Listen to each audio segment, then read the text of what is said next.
What is going on, everybody? Welcome back to Phones and Drones. You guys probably saw the unveil last week. We have the OnePlus 8T pop-up box in-house already before the official release date on Friday. But I want to go ahead and show you guys what comes in this kit, along with one of the new cases, and obviously the OnePlus Buds. For those of you that don't follow the channel, I am a huge fan of OnePlus. They always have some of the neatest, newer devices at a great price point. And the OnePlus 8T is no different. It's kind of interesting where it's going to fall into their lineup because they do budget really well. They do premium really well. Now, also, this kind of falls right in between all of those devices. You have the Nord and you have the Pro. The T is not meant to one-up the Pro like it used to. This is literally more of a mid-segment phone with high-end specs. You're not going to beat, like I said, the Pro variant here, but it is much better than the Nord. So having said all that, let's go ahead and unbox this and give you guys a quick look at everything. So like I said, once you do open the box, you're going to get that new OnePlus 8T. A little bit of a contest reading material. That cyberpunk-like case, which I am super excited to throw on. That thing looks amazing. I didn't see it being available for purchase yet.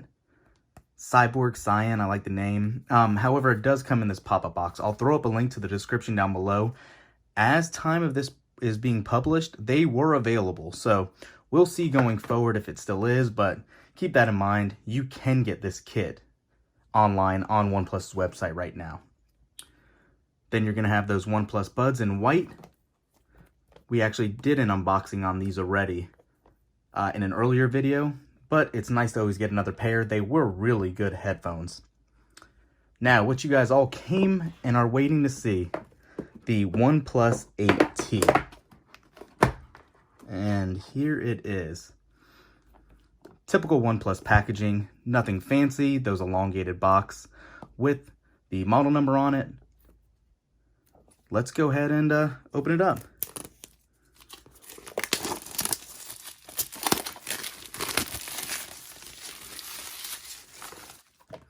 All right, move all this out of the way. Okay.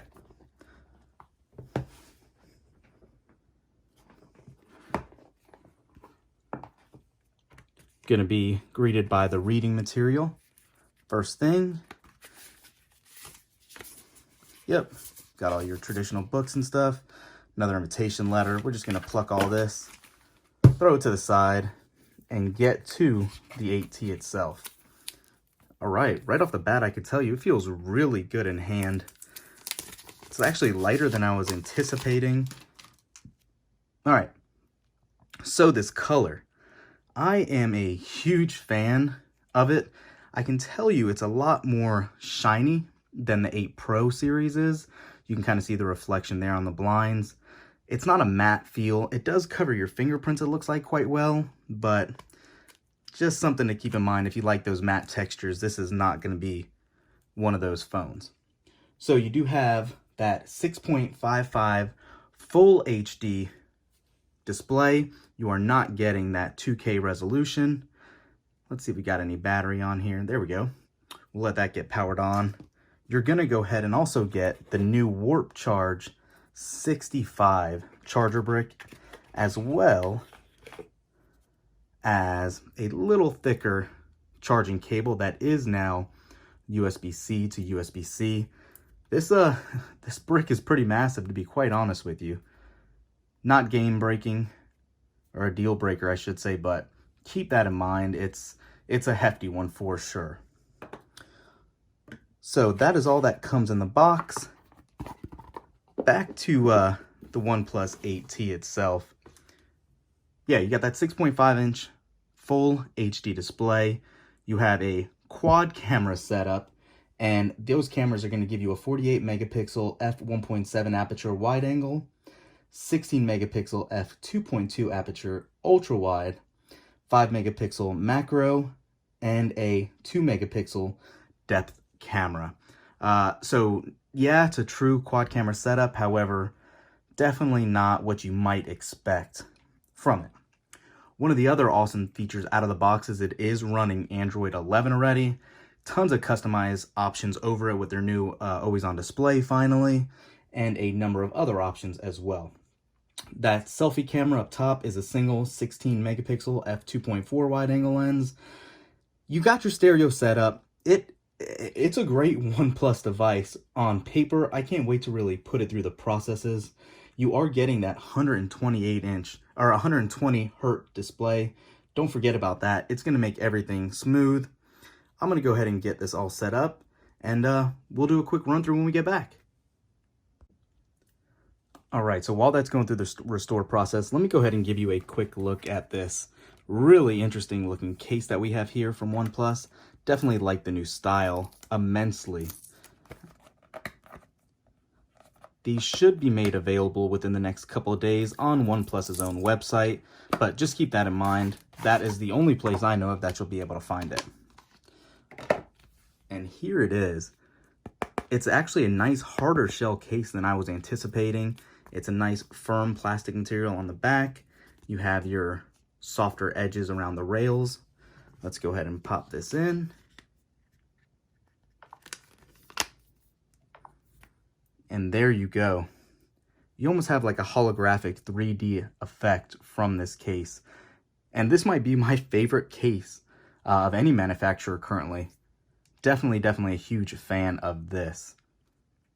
So, aside from that, again, if you're not familiar with the specs on this device, you are getting that Snapdragon 865 with 8 or 12 gigs of RAM, 4500 milliamp hour battery as well. We talked about the cameras. You got the display resolution down now. Let me know what you guys think. I'm definitely curious to see how Android 11 actually goes on this device. Just from finishing setup, I can tell you everything's running smooth. The flat display really is good. It's almost like it's a step back, but sometimes some of these curved displays just really mismanage input, and it's not as good as you would assume. Visually, it's appealing. However, overall, I think form and functionality are perfect on a flat display. All right, so we got everything all updated, and you can see right off the bat one of the bigger changes. OnePlus has finally went back and giving us an always-on display. That is huge. I don't know about you guys, but I did miss having that function all along in the Oxygen OS operating system. So one weird addition too is they have really added some different changes to their skinning. It looks very Samsung-y with the bolder font on top and everything kind of pushed down for easier accessibility. This is by no means a massive phone, but yeah, they made some questionable changes here for design elements. Aside from that, if you didn't just notice that new shelf they have, when you pull down, it doesn't give you the notification tray. It automatically goes to this toolbox, step counter, parking locator, ton of different options that that's definitely a little different than what you're used to from a stock Android experience. You actually have to pull down by default to get your notification tray. And speaking of notifications, if you go into that settings menu, you'll see more of that larger font. All your typical customization options with those new always on display options listed as well. There's a lot here, a lot to unpack. Stay tuned for that full review. I just didn't want you guys not to get to take a look at this in this unboxing video. I'm going to go ahead and really quickly to pull up the camera interface. And that is still typical OnePlus styling. Nothing's really changed here too much as well. Pretty quick on the shooting, but we'll be doing a lot more hands-on with this in the upcoming videos. Let me know if there's something you guys want to see this compared to or what you're most excited about for the OnePlus 8T.